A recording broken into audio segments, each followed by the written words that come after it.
na pinag-aaralan tuwing araw ng linggo sa buwang ito ng July is about breakthrough.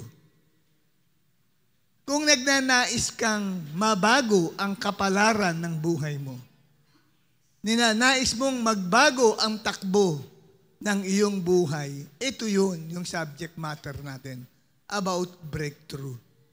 At dito ay pinag-aaralan natin mula sa Biblia o kasulatan ang mga pamamaraan kung paano tayo makakaranas ng pag-unlad o makaalis tayo doon po sa isang lugar na kung saan ay nalilimitahan lamang tayo at nais nating umalis nang sa gayon ay maranasan ang kaunlaran, ang development, ang progress sa ating mga buhay.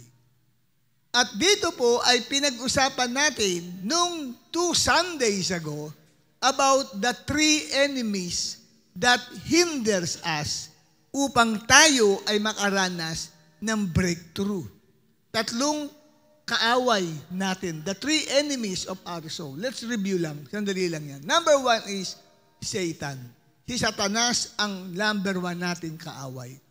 At yan ay mababasa natin sa Ephesians chapter 6 verse 12. Nang sabi doon, for our struggle, sa ibang translation, but in other translation, for our warfare is not carnal. Sa Tagalog translation, ang ating pakikipaglaban ay hindi sa laman at dugo. Tingnan mo ang katabi mo. May laman ba at may dugo yan? Maaring puting-puti na yan, putlang-putla, baka wala na siyang dugo. May laman lang. Anong ibig sabihin ng laman at dugo? Tumutukoy sa tao at sa hayop. So ang atin palang kalaban, kung may umaaway sa'yo, hindi po yang tao.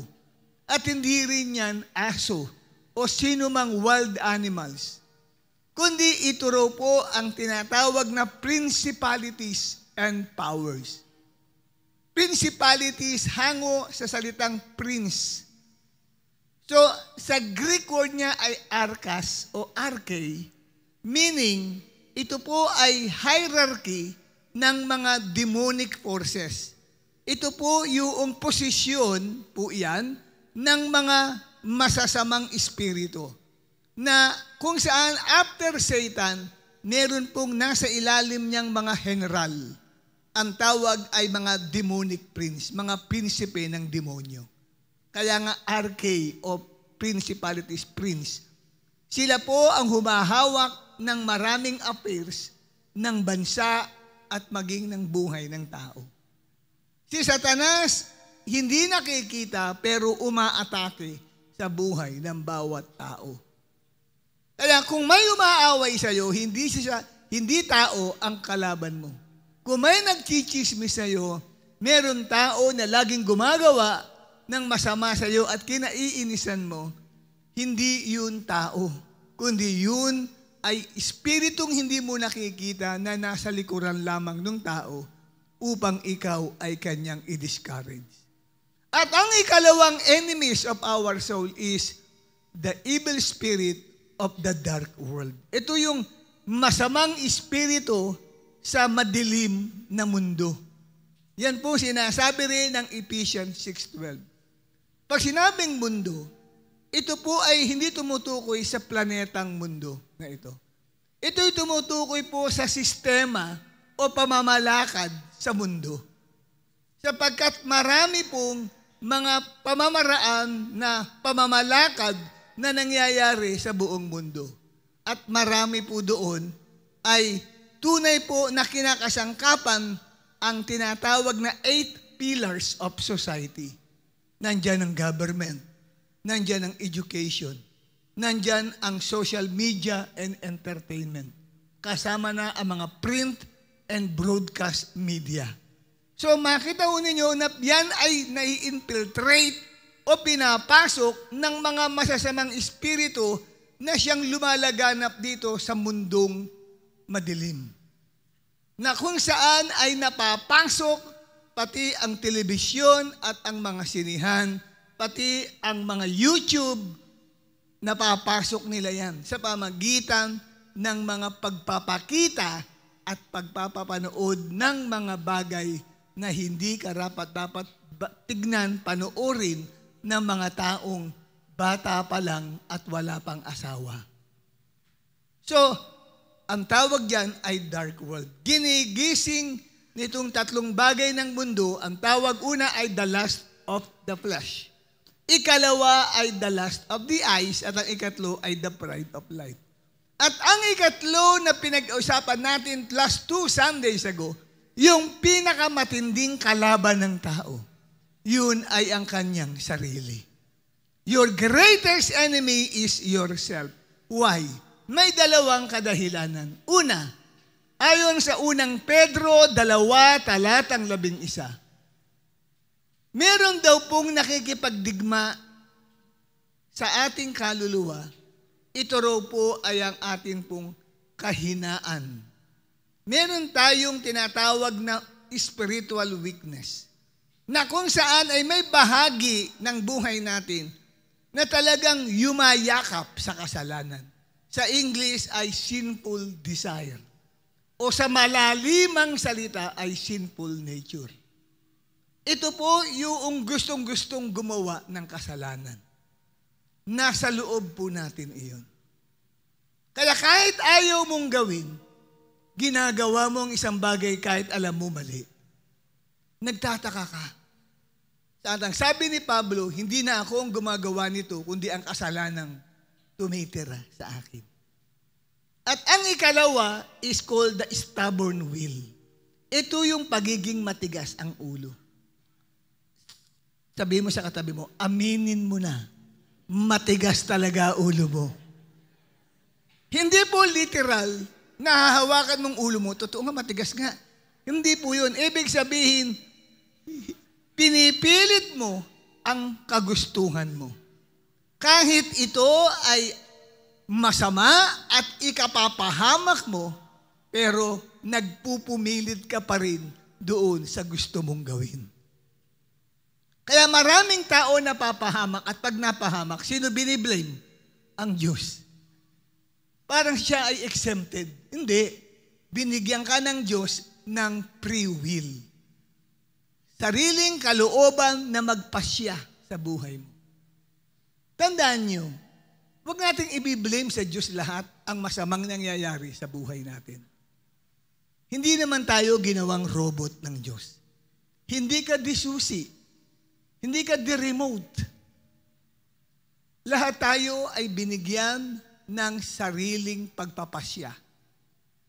Kaya lang, gusto ng Diyos, ipalilalim at ipasakop natin yun pong atin pong kalooban sa kagustuhan ng Diyos. Ayan. Maging pagpunta nyo sa lugar na ito, hindi kayo sinusian para pumunta ka sa lugar na ito. Nagpasya ka. Kahapon pa lang may nag-i-invite sa'yo o kahapon pa lang dapat supposed to be hindi ka dadalo dahil nalaman mong baka umulan at may bagyo. Kaya lang nagbago isip mo kanina, ay may araw pa naman, dadalo ako ng gawain. Nagpasya ka. Pero kung ayaw mo, may dahilan. Kung ayaw mo rin, kung gusto mo rin, may dahilan. Kaya nga po, dito nakita natin, 3 bagay yan na kalaban ng tao na pumipigil sa atin para makaranas tayo ng breakthrough sa ating buhay. Ngayon, meron tayong pag-uusapan at ito'y continuation ng pinag-aralan natin last Sunday.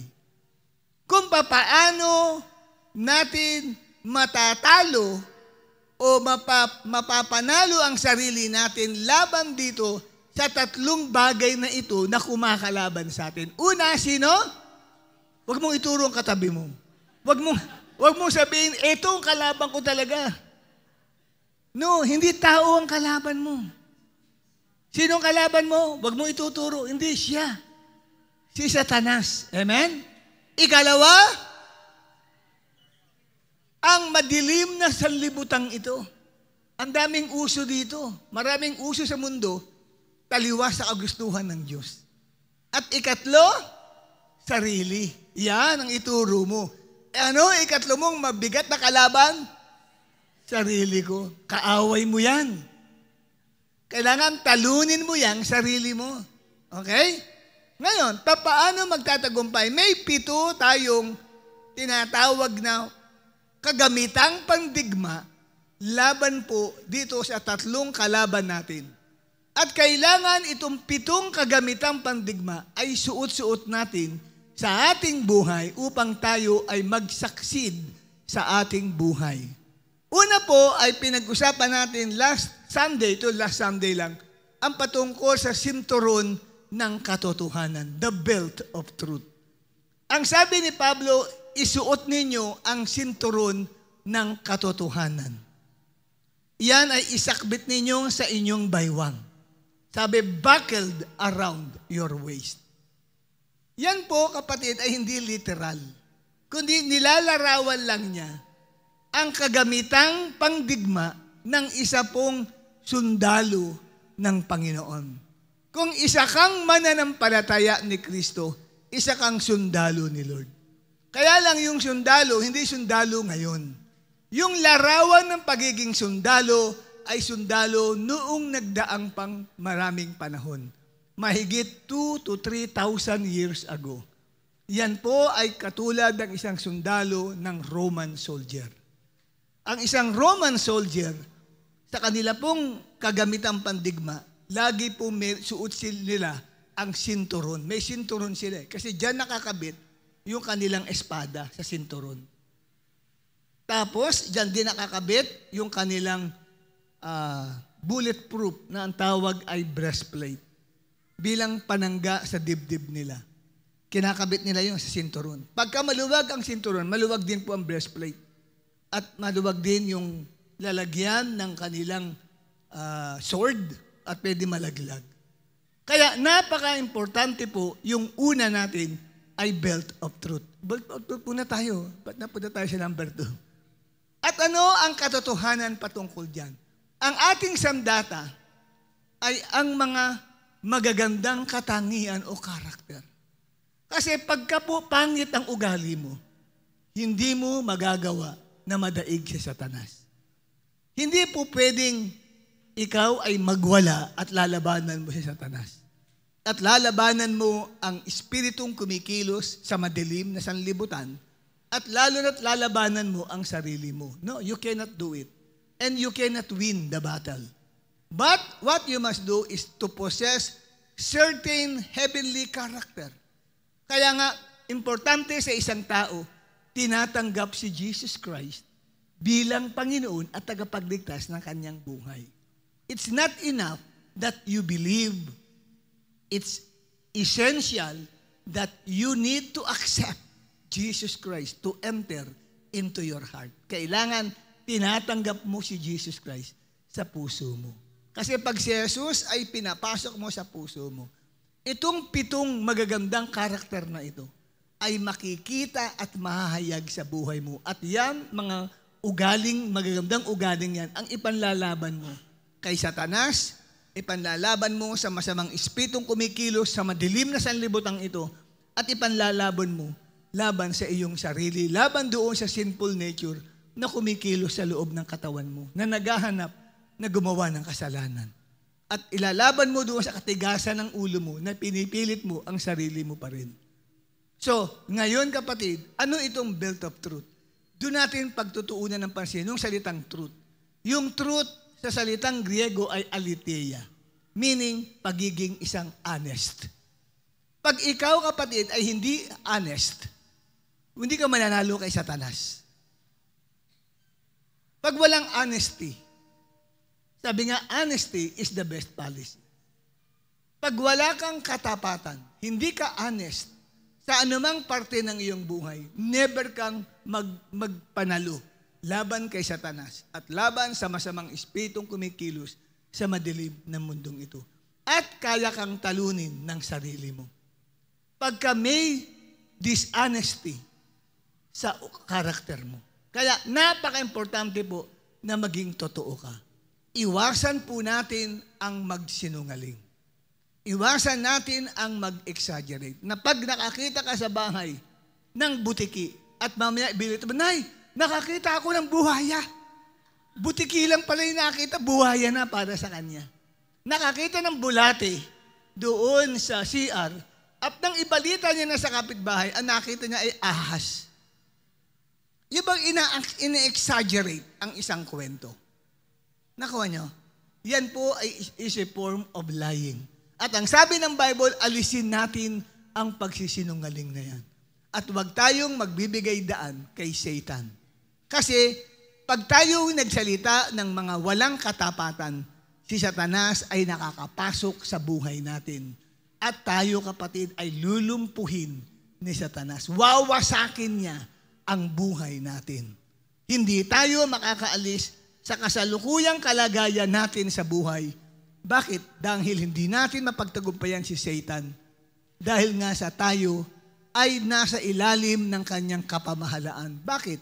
Dahil si Satanas ay isang sinungaling at ama ng lahat ng kasinungalingan. O teritoryo niya yun. Kaya oras na ikaw ay nagsisinungaling, hindi ka nagsasabi ng tapat, si Satanas ay nakakapasok sa kaluluwa mo. At kinukonquer ka, tinatalo ka ni Satan. Kaya sabi mo sa katabi mo, umaming ka na. Sige, bulungan mo lang ha. Huwag naman umaming ka na. Dahan-dahan lang para hindi magalit. Umamin ka na. Okay? Napaka-importante yan, kapatid. Yung truth. Kasi, yung pagiging totoo natin sa ating kapwa ay isang bagay na napaka-importante. Kung galit ka sa isang tao, sabihin mo, wag kang ngingiti-ngiti ka sa kanya. Wala kang sinasabi na masama pala ang loob mo sa kanya, pero nakangiti ka. Sa iba mo sinasabi, yung sama mo ng loob. Uy, alam mo, itong taong yun, ako, grabe, gusto kong tirisin talaga. Nung magkita kayo, hello, bagay sa yung suit mo, ang cute-cute mo. Pero sa totoo lang, gusto mo nang mamatay yung taong iyon. Gusto mo nang masagasaan nawa ng tren yung taong iyon. Pero ang ganda pa rin ang pakitungo mo. Naku, hindi ka uunlad sa buhay. Hindi ka makakahilagpos sa kapit ni Satanas sa buhay mo. Kasi may panluloko at pandaraya. Kung may sama ka ng loob, tapatin mo. May sasabihin ako sa iyo, ka magagalit ha. Ano yun? Gusto ko kitang patayin talaga. Galit na galit ako sa iyo. Selos na selos ako sa iyo. Inggit na inggit ako sa iyo. Ano kinainggitan mo? Kasi mas maganda ako kaysa sa iyo. Kaya ka nagagalit. Di ba? So, sasabihin mo sa kanya, hindi mo ipapadaan sa ibang tao. Amen po ba? Kaya sabihin mo sa katabi mo, kung may sama ka ng loob sa akin, huwag mong ipapadaan sa ibang tao. Dumiretso ka sa akin, no? Sige, sabihin mo, magsabi ka sa dalawang tao. Sa dalawang tao, kung may sama ka ng loob sa akin, huwag mong ipamalita sa iba. Dumiretso ka sa akin, no? Sabihin mo yun. Kaya kung may comment ka sa isang tao, huwag mo nang sabihin sa iba, dumiretso ka doon sa tao na yun. Kasi hindi po yan ang karakter ng Diyos. Kaya truth eh. Ang Diyos kasi ay katotohanan. Si Lord, pag nagsalita sa iyo, didiretsuhin ka talaga niyan. Kung mali ka, anak, nagkasala ka. Iyak ka si Lord. Diba? Ganun. Isang araw tayo nagwo-worship sa isang prayer meeting. Biglang bumulong sa tenga ko si Lord, anak, may pagkukulang ka sa akin. Iyak ka kay Lord. Bakit? Yes, Lord, sorry po. Nawaglit sa isipan ko po yun. Diba? Nakapag-isip ka ng hindi maganda sa isang tao. Lord, sorry po. Ganun. Hindi yung, anak, nagkasala ka sa akin. Anong kasalanan nagawa ko, Lord? Hindi magdidepensa ka pa. Hindi. Admitin mo yun. Truth yun eh. Amen? Si Lord, dinidiretsa ka talaga. Sinasabihan ka ni Lord, anak, napaka-plastic mo. Oh Lord, ang sakit naman doon. Sinasabi niya sa akin. Hindi ba? Kaya ba'y nasabihan na ni Lord na plastic ka? Hindi ba? Nawasabihan ka ngayon. So makita ko natin dito, importante yung truth. Isa yung karakter ng isang tao. Maging honest. Pag honest ka, walang kapangyarihan sa Satanas sa iyo. Hindi nga makadikit sa iyo sa Satanas eh. Hindi makalapit sa iyo. Nilalayuan ka niya. Kasi, tapat ka. Honest ka. Amen? Prangka kang tao eh. Sino sa inyo prangka na tao? Mahilig mag-prank.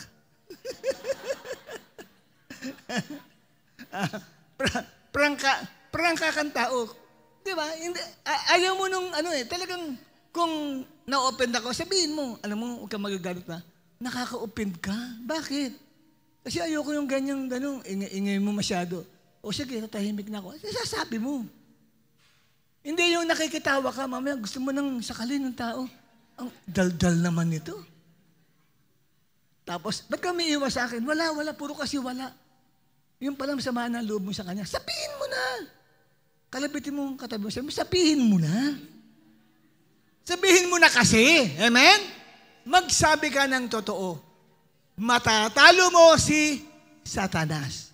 Ang ikalawa na pinag-usapan natin last Sunday ay ang ikalawang kagamitang pandigma laban sa kaaway is the breastplate of righteousness.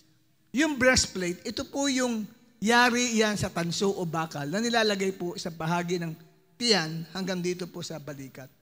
Kino-cover niya yun pong bahagi ng dibdib ng tao.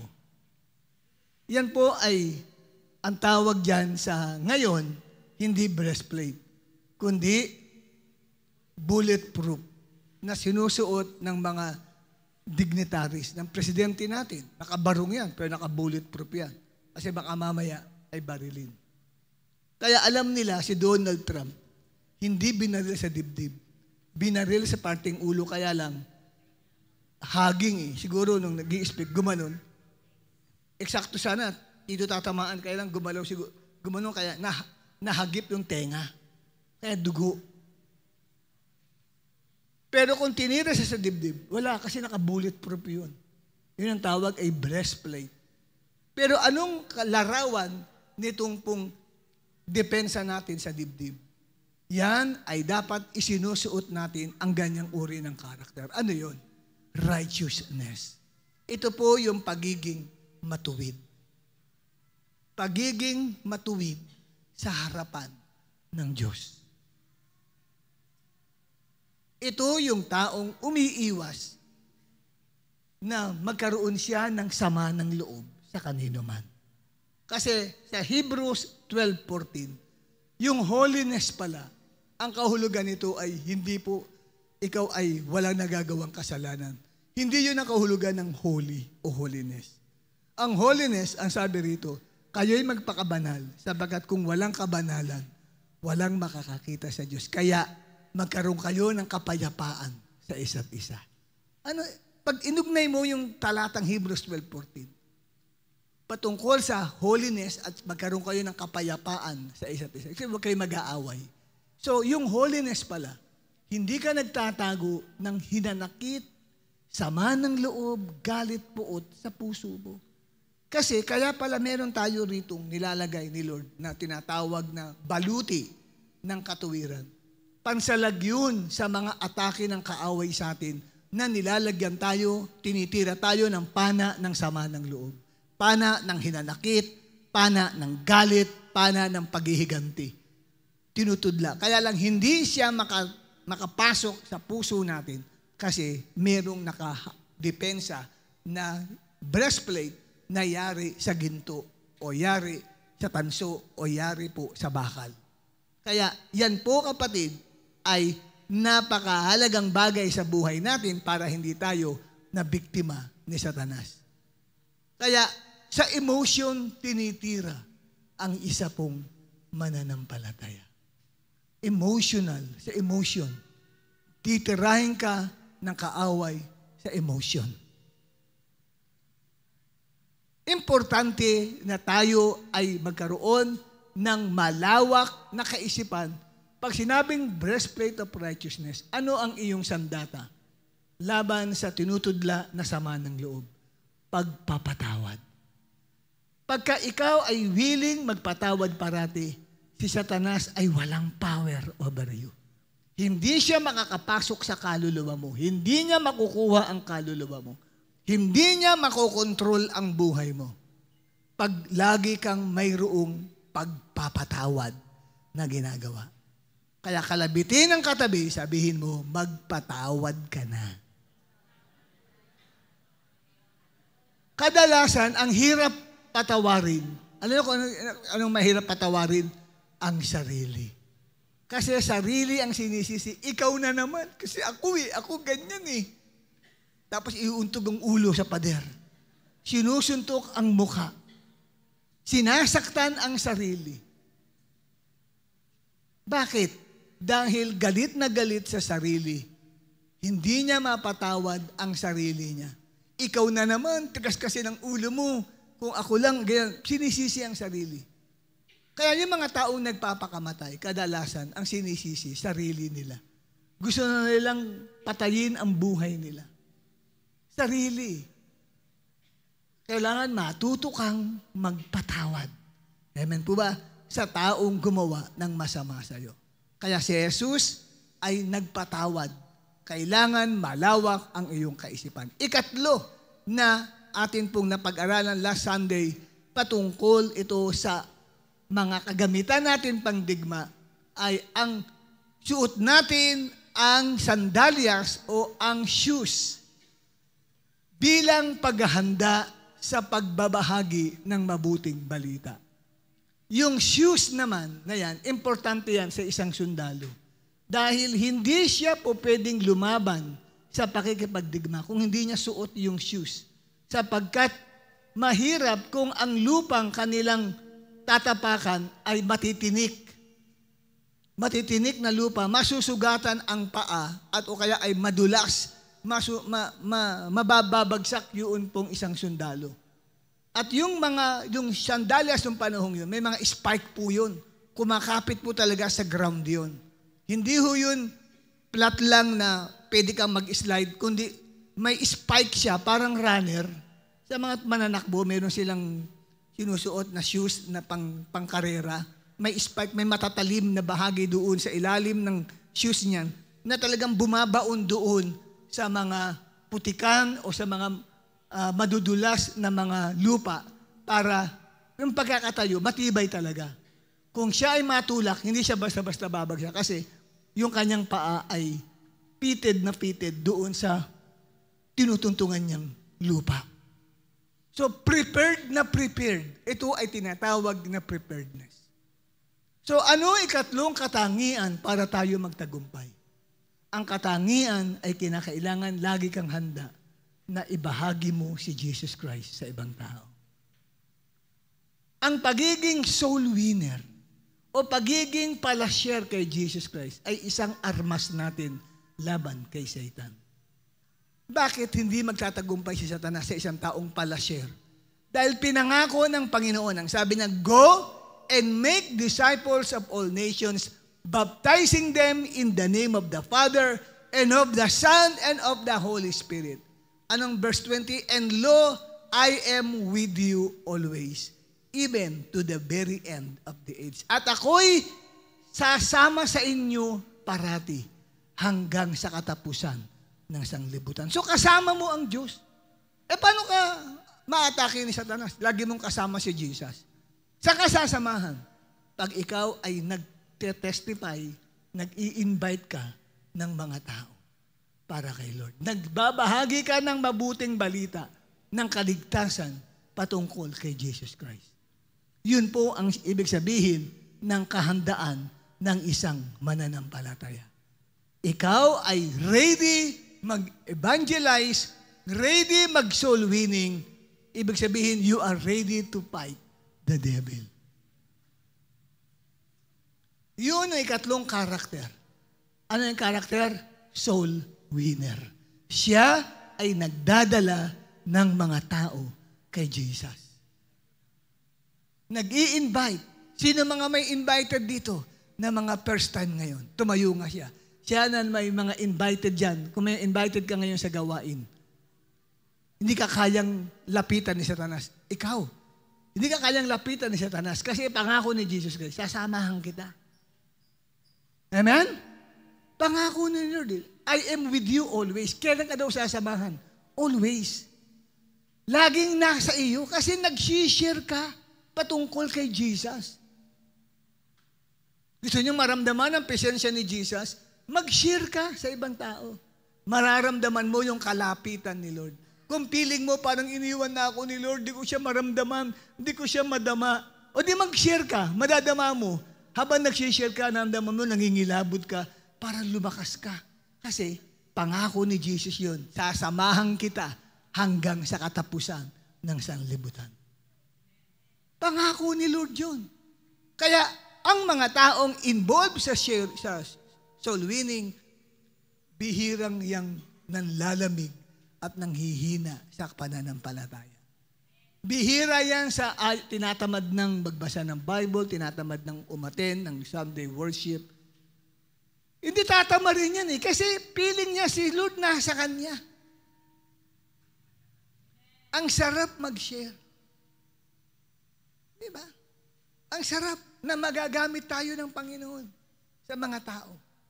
Kahit hindi ka man marunong mag-share ng Word of God, mas mag-testify ka lang.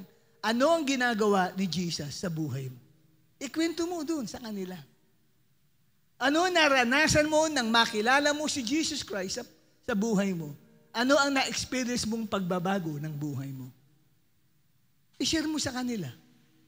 Magulat ka, pagkatapos ng sharing, parang inspire ka, parang ang lakas-lakas mo. Kasama mo si Lord eh. Kaya, kung nais mong maranasan ang panibagong kalakasan, mag-share ka. Hindi nakukuha yan sa puro prayer lang at hindi ka naman nag-share. Maraming ganyan, puro prayer. Tingnan mo, nanlalamig pa din. Puro prayer. Puro basa ng Bible, nanghihina. Kasi hindi naman siya nag-share. Mag-share ka. Sabihin mo lang sa kanila, alam niyo po ba, mahal na mahal kayo ng Diyos. Sapagkat gayon na lamang ang pagmamahal ng Diyos sa sanglibutan na ibinigay niya ang kanyang bugtong na anak. Upang ang sino may sa kanya ay sumampalataya ay huwag mapahama, kundi magkaroon ng buhay na walang hanggan. Sapagkat hindi nagpunta rito ang anak upang ang sanlibutan ay kanyang parusahan, kundi upang ang sanlibutan ay maligtas sa pamagitan niya. Magbahagi ka. Tingnan nyo, pagkatapos yung magbahagi, mababago yung mukha mo na yan. Ngingiti ka na, sasaya ka na. Kasi nararamdaman mo yung kalapitan ng Panginoon. At ang ikaapat na karakter na kailangan taglayin ng isang mananampalataya ay ang baluti. Ano eh? Baluti ba tawag yan? Shield eh. Tama ba? Hindi baluti eh. Kalasag. Sa Tagalog, kalasag ng pananampalataya. Yung baluti, kalasag din yun. Kaya lang pagbabantay dito sa dibdib natin, sa puso. Yun namang tinatawag na kalasag, hindi naman nilalagay sa dibdib, nilalagay yun sa kaliwang kamay. Anong kinocover niya? Mula ulo hanggang talampakan. Kinocover ang sarili. Para pag nagkaroon ng panaan at magtatago ka lang doon sa iyong kalasag, sa shield, hindi ka natatamaan ng pana. At kung itakin ka man, sasalagin mo siya ng iyong kalasag. At hindi ka tatamaan ng hataw mula sa sword. Kaya dito po ay mahalaga yun pong shield. At ano yung uri ng shield na yan? Ano yung ating pong panangga? Sa Tagalog ay panangga ng pananampalataya. Paano mo sasalagin ang lahat ng atake ni Satanas sa buhay mo? Kailangang meron kang pananampalataya. Taglayin mo ang faith. May pagtitiwala ka kay Kristo. Kasi kung wala kang faith kay Lord, pagka ikaw ay tinudla ni Satanas, ikaw ay pinana, nako, kapatid, meron ka mang shield dito. Kaya lang pinana ka, kapatid. Dito naman ka pinana sa bahagi ng mukha mo. Wala rin. Tinamaan ka dyan.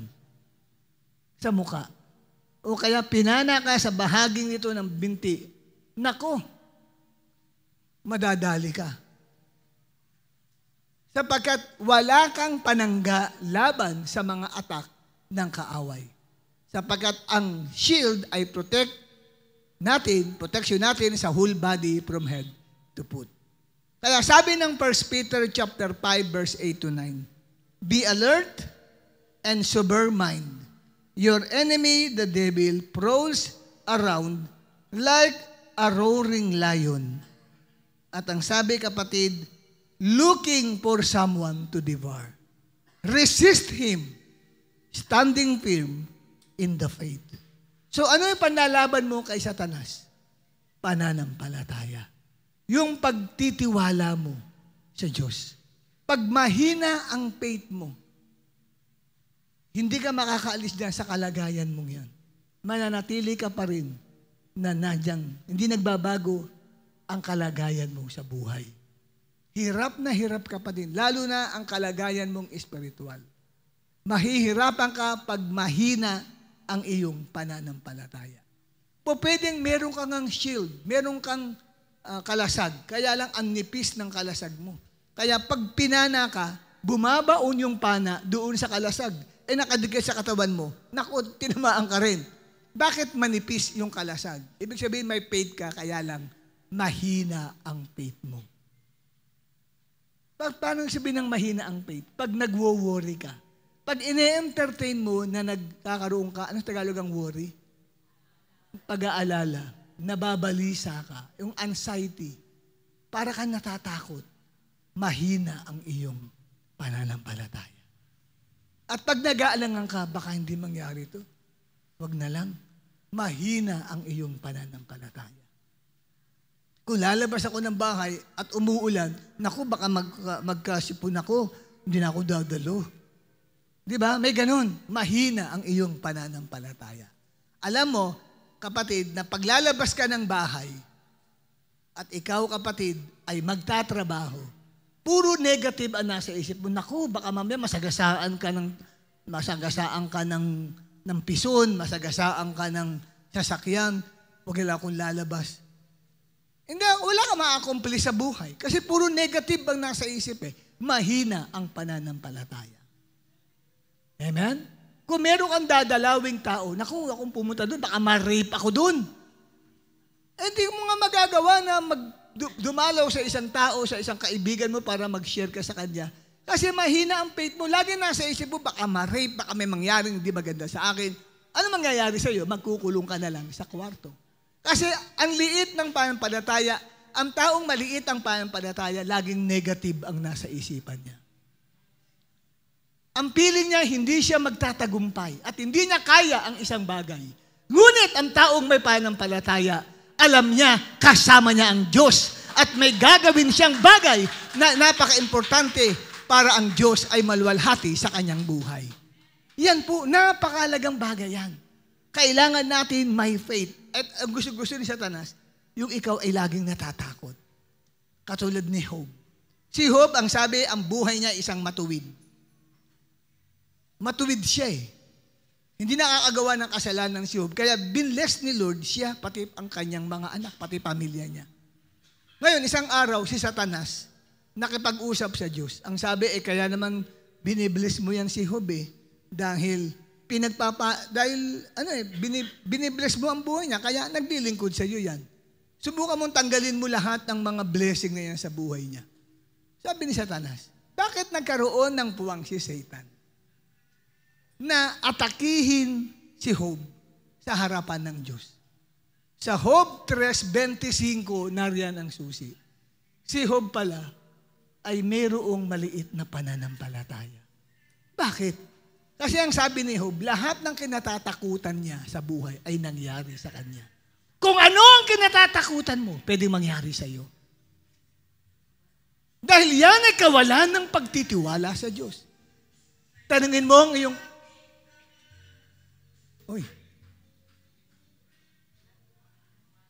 altar call na ata.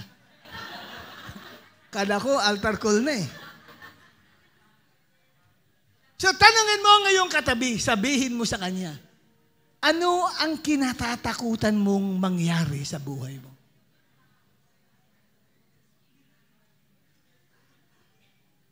Nasa Bible po yan. Si Job mismo nagsabi, Job 3:25.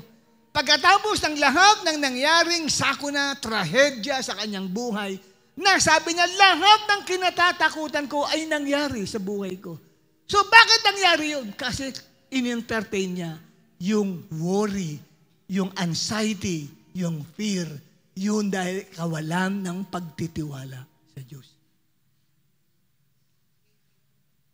Kaya lahat ng kinatatakutan mo, itapon mo. Huwag mo itatapon sa akin dito ha. Itapon mo dun dito sa harapan. Amen. Hindi ko sasaluhin yan. Sige, mag-gesture tayo. Taas natin ang ating kanang kamay. Sumunod ka sa prayer na ito. Sabi mo, lahat ng kinatatakutan ko na pangit na bagay na mangyari sa buhay ko ay tinatanggal ko. O, sige, kunin mo doon sa dibdib mo. Kunin mo na sa dibdib mo. Inaalis ko. At tinatapon ko. Doon natin itatapon. Wag dito sa harapan, ha? Sa pangalan ni Jesus. Amen. Amen. Ayan. Palakpakan natin si Lord. Kasi mapanganib po talaga yun. Ang gandang talata yun, i-memorize niyo po yun. Lahat ng kinatatakutan niya na pwedeng mangyari ay magaganap. Kasi ito palang mga kinatatakutan niya na pwedeng mangyari. Parang ang faith niya nandoon sa pangit na bagay na mangyayari. Ang tawag diyan ay negative faith. Dapat, lagi mong nasa isip, mabuting bagay ang mangyayari sa buhay ko. Amen po ba? Ayan, sabi mo sa katabi mo, kapatid, mula sa araw na ito, paganda ka ng paganda. Pabuti ng pabuti ang buhay mo. Payaman ng payaman ang buhay mo. Amen? Yan, palakpakan naman natin si Lord. At ano ang sabi ng Bible? Ang narinig kong sinabi ninyo ay gagawin ko sa inyo. Nasa Bible po yun. Kaya sabi mo sa katabi mo, humanda ka. Lalo kang magiging maganda. Lalo kang magiging gwapo. At lalo kang yayaman. Sumigaw. Lahat na nag-a-agree, sumigaw na. Ayun, praise the Lord. O, di nangiti ka ngayon. Kaya lahat ng iniisip mo kaninang pangit, wala na, hindi ko na kailangan yan, tinapon na. Nasaan na ngayon yan? Nandun na. Sino bang nakatira dyan? Bahala na sila dyan. Baka doon napunta. Okay? Kaya inawag sa inyo, huwag niyo itatapon dito sa harap eh. Dahil hindi ko tatanggapin yan. Amen po ba? Okay. So, mahalagang bagay yan. Hindi pwedeng itapon sa itaas. Dahil may mga children dyan sa taas. Delikado. Baka sila ang sumalo. Ikalima, kapatid, na kagamitang pandigma na dapat suot-suot ng mananampalataya is called the helmet of salvation. So, kanina, pinag-usapan natin, mayroong sinturon, may baluti na isinuot, tapos may shoes. And then, ang sumunod, mayroong kalasag. Pagkatapos niya ng kalasag, meron siyang helmet. Katulad din yan, kapatid, ng helmet sa mga may mga motor sila. Iba nga lang yung helmet ng panahon yun. Hindi katulad ng helmet sa motor. Basta at least, na-imagine na ninyo, ang helmet ay pantakip sa ulo. Ito ay proteksyon sa ulo. Bakit? Ano ba ang head?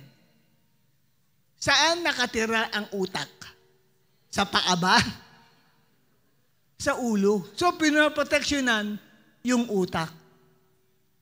Bakit kailangan may proteksyon dito sa ulo? Dahil hindi lamang aatakihin ka ni Satan sa emosyon, pati sa isipan mo. Satan can attack you para hindi umunlad ang buhay mo. Kaya nga, ang spiritual helmet ay gamit natin bilang proteksyon laban kay Satanas. Ngayon, anong uri ng helmet yan? Anong uri ng, ang Tagalog sa helmet? Anong Tagalog ng helmet? Helmet? Ha? Anong ulo? Ulo daw sabi. Tagalog ng helmet. I-google ninyo, Tagalog ng helmet. Sige, i-google nyo. Mahilig mga mag-google dyan. Mahilig mag-gagal. Ha? Kalubkob. Okay, ang lalim masyado ng Tagalog. Oh. Ang sabi, yung helmet na yan ay tinawag na helmet of salvation. Pag umarap tayo kay Satan, kailangan kompleto yan. Meron kang helmet sa utak mo. Anong ibig sabihin ng helmet of salvation? Kailangan para hindi ka madaig ni Satan, you know that you are saved.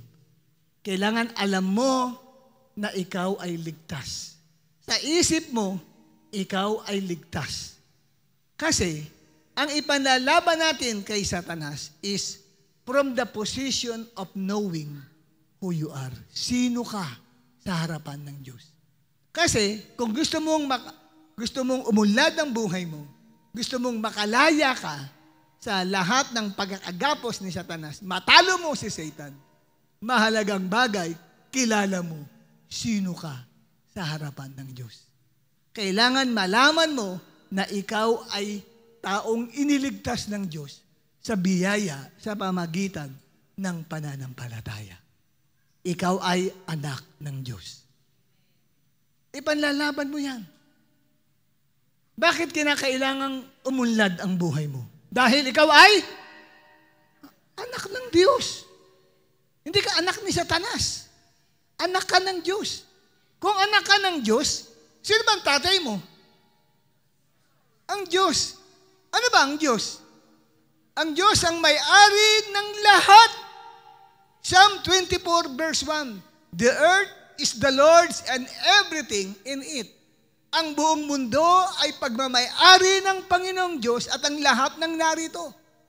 Kung anak ka, sabi ng Roma 8:17, ikaw ay tagapagmana ng Diyos. Uy, heredero ka o heredera. Mabigat ang kalagayan mo sa harapan ng Diyos. Anak ka ng Diyos. Tagapagmana ka ng Diyos. Hallelujah! Kaya hindi po pwede, laharap ka kay Satan, haharap ka sa espiritu ng sanlibutan, at maging sa kalaban mo, sa sarili mo, na hindi mo alam kung sino ka ba. Kailangan alam mo ano ang katayuan mo sa harapan ng Diyos. Ako ay anak ng Diyos. Kasi makikipagdigma ka sa kaaway. Dapat alam mo kung sino ka. Dahil kung hindi ka anak ng Diyos, hindi ka magwawagi kay Satan. Pag hindi ka anak ng Diyos, ibig sabihin, anak ka ni Satanas. Dalawa lang yan. Kung hindi ka anak ng Diyos, anak ka ni Satanas. Paano magiging anak ng Diyos? 1:1-12. Anong sabi ng John 1:12? Lahat na sa kanya'y nagsitanggap at sumampalataya ay binigyan niya ng karapatang maging mga anak ng Diyos. Sino raw ang binigyan ng karapatang maging anak ng Diyos? Lahat ng sumampalataya at tumanggap kay Jesus Christ. Sino sa inyo sumasampalataya kay Jesus Christ? Sino sa inyo tinanggap na si Jesus Christ? Kung tinanggap mo, sino ka na ngayon? Anak ng Diyos. Hallelujah. At dahil anak ka ng Diyos ngayon, hindi ka anak ni Satanas. So wala nang kapangyarihan si Satanas laban sa iyo. Ikaw, kapatid, ay nasa mataas na kalagayan. Kasi anak ka ng Diyos. At ikalawa, hindi ka lang anak ng Diyos, ikaw ay pinatawad na ng Diyos sa lahat ng kasalanan mo. Hindi po pwede kasi na hanggang ngayon sa isip mo, hindi pa ako pinapatawad ng Diyos, makikipagdigma ka sa kaaway. Di sasabihin mo ngayon, naku, paano kaya yun? Paano ako magawagi kay Satan? Ako hindi pa ako pinapatawad ng Diyos. Isip mo lang yun. Pero pag binasa mo ang Bible, Efeso 1:7, sa pamagitan ng dugo ni Kristo, ikaw ay pinatawad na sa lahat mong mga kasalanan. Dahil pinatawad ka na, wala ka ng sumpa. Kaya wala nang kapangyarihan si Satanas para hawakan ang buhay mo At sasabihin ni Satanas, hanggang dito ka na lang, hindi ka na makakaalis dyan. Wala siyang puwersa at kapangyarihan gawin sa iyo yun. Dahil pinatawad ka na ng Diyos. Amen po ba? Sino sa inyo piling ninyo hanggang ngayon, hindi pa kayo pinapatawad sa kasalanang nagawa nyo, matagal na? Nagkasala ka 1 year ago, may nagawa kang kasalanan. May nagawa kang kasalanan 6 months ago. Kaya ang piling mo ngayon, hindi ka karapat-dapat. Nilalagay ni Satan sa iyo yun. Kasi bakit? Tinamaan ka na sa utak. Pinana ka sa utak. Kaya pinagdadoubt niya ang iyong kalagayan sa harapan ng Diyos. Binubulungan ka ni Satanas, hindi ka paligtas. At hindi ka pa pinatatawad ng Diyos sa kasalanan mo. Anong sabi sa Bible, Roma 5:1, dahil sa ating pananampalataya kay Kristo, tayo ay idiniklarang matuwid o walang nagagawang kasalanan. Hindi ka lang pinatawad, kundi diniklara kang matuwid. Grabe, Roma 5:1. Naging isang matuwid kang tao dahil sa iyong pananampalataya. Pero alam mo sa sarili mo, ang dami ko nga nagagawang kasalanan, kaya lang, kasi ang pagiging matuwid natin, hindi sa ginawa natin, sa ginawa ni Jesus Christ, sa cross.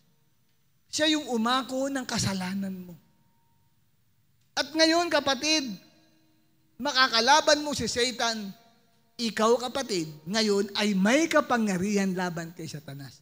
Dahil wala nang puwersa pa si Satanas para akusahan ka na ito, makasalanan ito. Pag makasalanan, kinakailangan parusahan. Eh, ang sabi ni Yesu Kristo, hindi, namatay ako para sa Kanya. Matuwid na yan.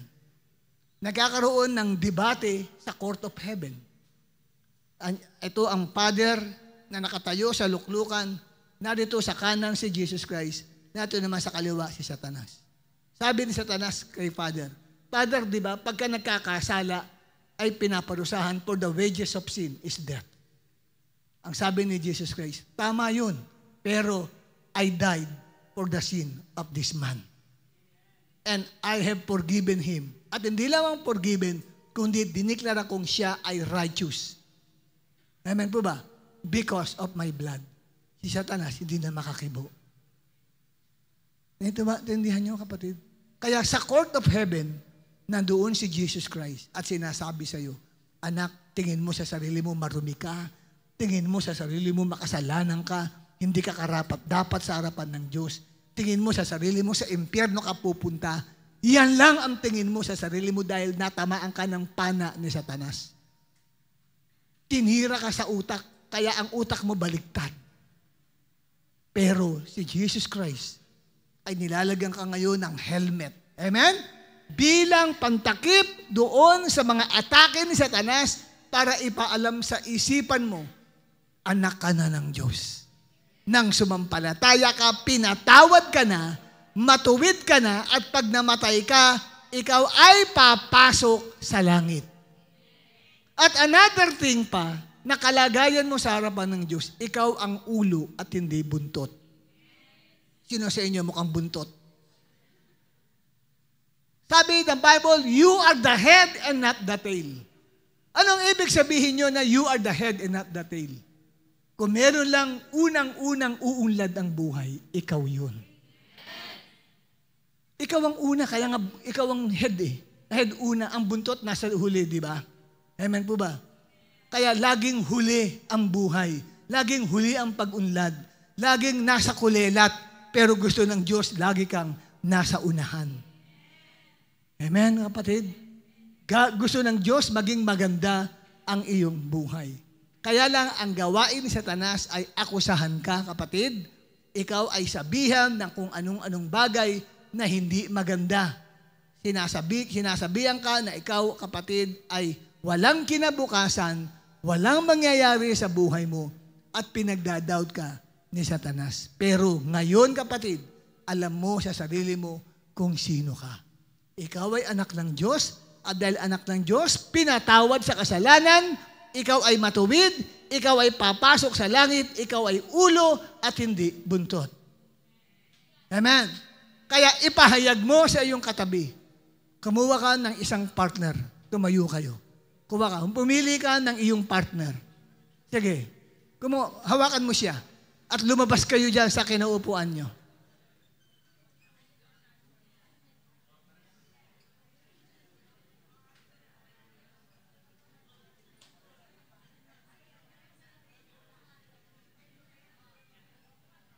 Hawakan mo siya at magtapatan kayo sa isa't isa. At sa aawitin natin, aawit tayo. Ituturo mo siya. Amen? Okay? Tingnan ninyo, ang kalagayan natin, ano ang buhay mo kay Kristo?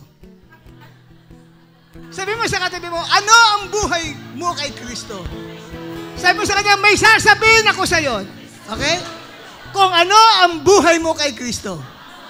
Makinig ka sa aawitin ko. Okay? Hawakan mo yung katabi. Tapatan kayo. Ang buhay ko kay Kristo. Ang buhay mo kay Kristo. Ang buhay mo kay Kristo. Ang buhay mo kay Kristo ay ganito. Ang buhay mo kay Kristo. Ang buhay mo kay Kristo. Tumingin ka sa katabi mo. Tumingin Ang buhay ka. mo kay Kristo. Ang buhay mo kay Kristo ay ganito. Ano ang buhay mo kay Kristo? Paganda ng paganda, mabuti ng mabuti. Sige, ideklara mo yan sa katabi mo. Pasaya ng pasaya. Ang buhay mo. Buhay mo. Paangat ng paangat, payaman ng payaman. Ang buhay mo kay Kristo ay ganito. Magpalit kayo ng partner. Palit ng partner. Ang buhay mo kay Kristo. Sige, ituro mo siya. Ang buhay mo kay Kristo. Ang buhay mo kay Kristo ay ganito. Ang buhay mo kay Kristo. Ang buhay mo kay Kristo.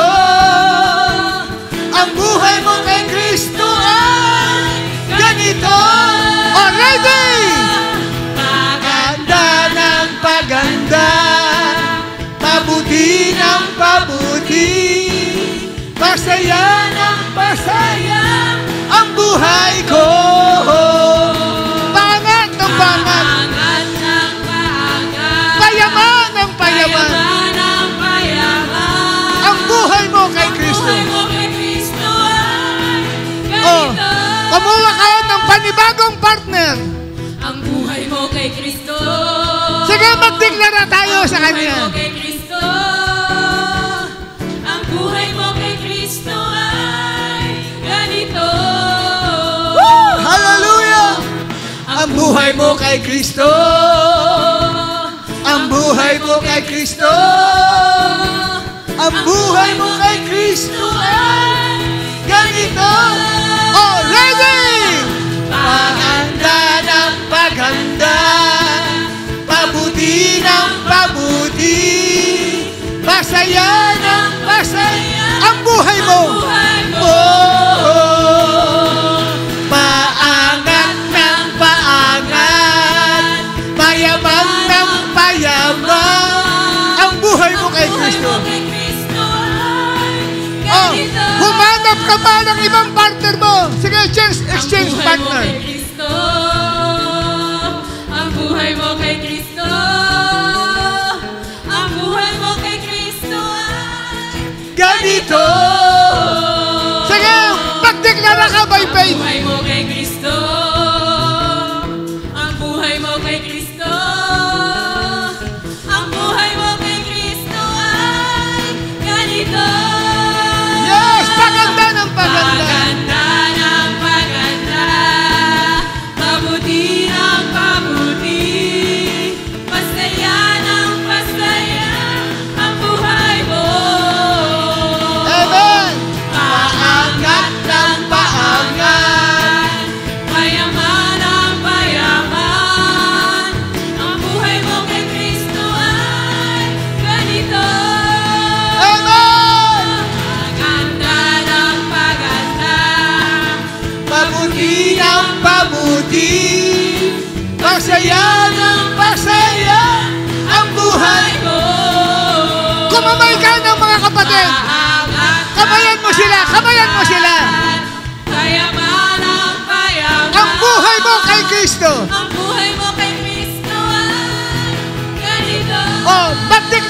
sa sarili mo. Paganda ng paganda. Pabuti ng pabuti. Pabuti ng pabuti.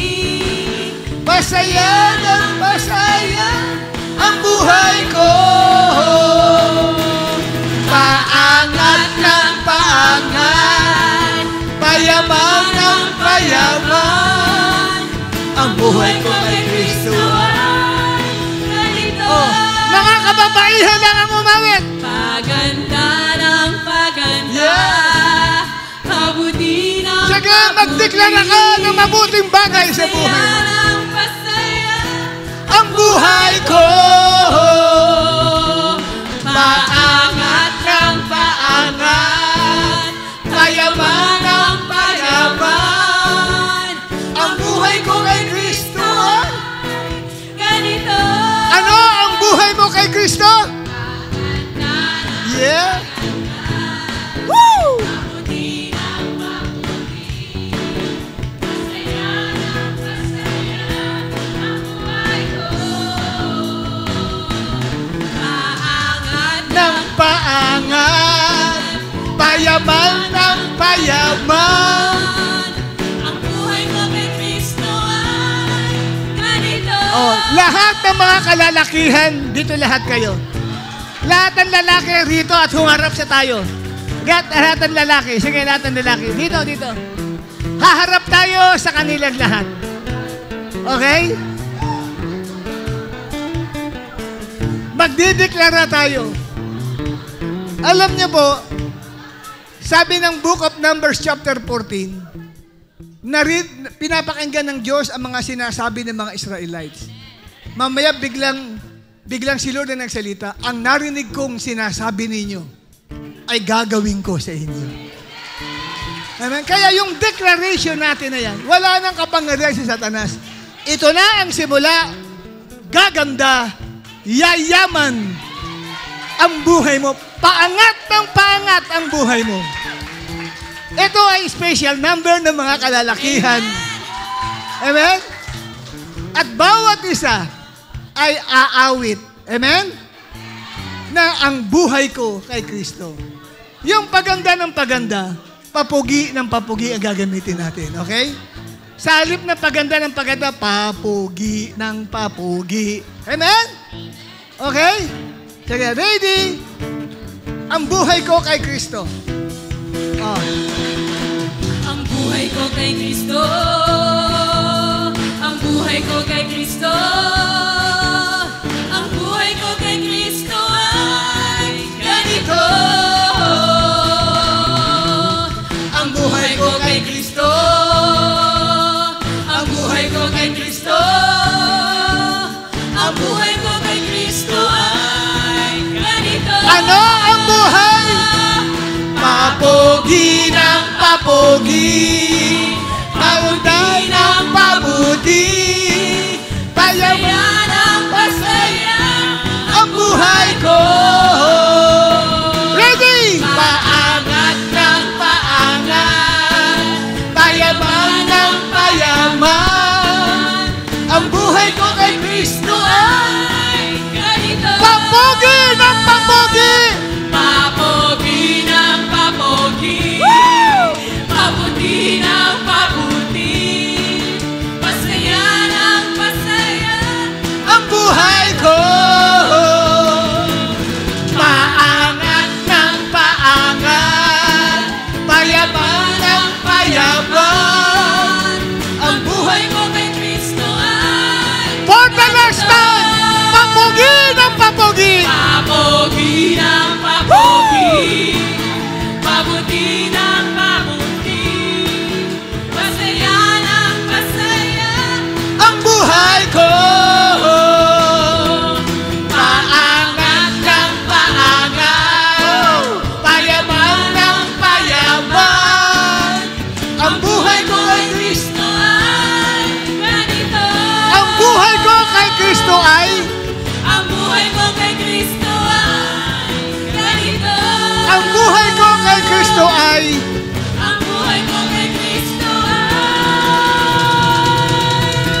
Sige, makakabalik na po kayo. Lahat ng married.